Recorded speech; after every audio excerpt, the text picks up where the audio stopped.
which people were marveling over.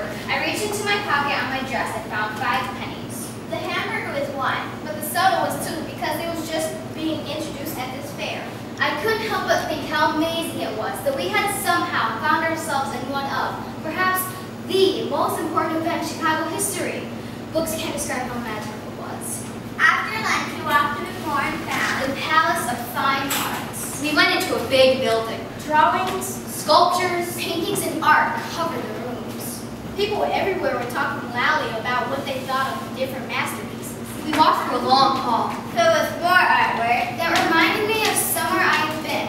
I remembered the Museum of Science and Industry had been part of the Chicago World's Fair. We had just walked through the Museum of Science and Industry from over 100 years ago. Katie insisted on making our way back to the fair too. I didn't want to leave the fair, but I knew my parents would not be happy if I ran away to eat tonight. We handed over another penny each and climbed into one of the cars.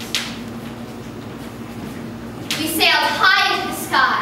Once again, the knot in my stomach got bigger and bigger as we slowly rose higher and higher.